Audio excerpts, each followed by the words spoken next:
இனிஷியலா தேசிங் பெரியசாமி கூட தான் எஸ்டிஆர் 48ன்னு 2023 அனௌன்ஸ்மெண்ட் வீடியோ ரிலீஸ் பண்ணாங்க ராஜ்கமல் ப்ரொடக்ஷன்ல. லேட்டர் ஆன் படத்தோட பட்ஜெட் அதிகமா போனதுனால ப்ரொடக்ஷன் சைட்ல இருந்து படத்தை ப்ரொடியூஸ் பண்ணாம வெளியே வந்துட்டாங்க. அதுக்கப்புறம் நானே ப்ரொடியூஸ் பண்றேன்னு எஸ்டிஆரே களத்துல இறங்கி ஆட்மன் சினியார்ட்ஸ்னு ப்ரொடக்ஷன் கம்பெனியும் ஸ்டார்ட் பண்ணிருக்காரு. இப்போ அந்த படம் எஸ்டிஆர் 50ன்னு போஸ்டரும் ரிலீஸ் பண்ணியிருந்தாங்க. அடுத்த படமா அதாவது எஸ்டிஆர் 49 பார்க்கிங் டைரக்டர் ராம்குமாரோட பண்றாரு. ரீசெண்டா படத்தோட பூஜை வீடியோ ரிலீஸ் பண்ணியிருந்தாங்க.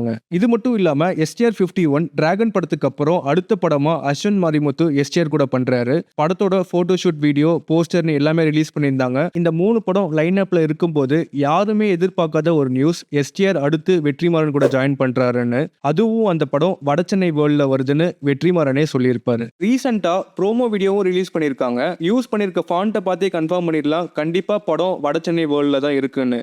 முன்னாடி சொன்ன மாதிரி எஸ்டிஆர் 49 பார்க்கிங் டைரக்டர் கூட தான் அனௌன்ஸ் பண்ணியிருந்தாங்க. ஆனா இப்போ இந்த ப்ரோமோலையும் எஸ்டிஆர் 49ன்னு போட்டிருக்கு. சோ அடுத்து எஸ்டிஆருக்கு வெற்றிமாறனோட சம்பவம் தான். கண்டிப்பா இந்த படம் எஸ்டிஆருக்கு ஒரு வெறித்தனமான கம்பேக்கா இருக்கும்.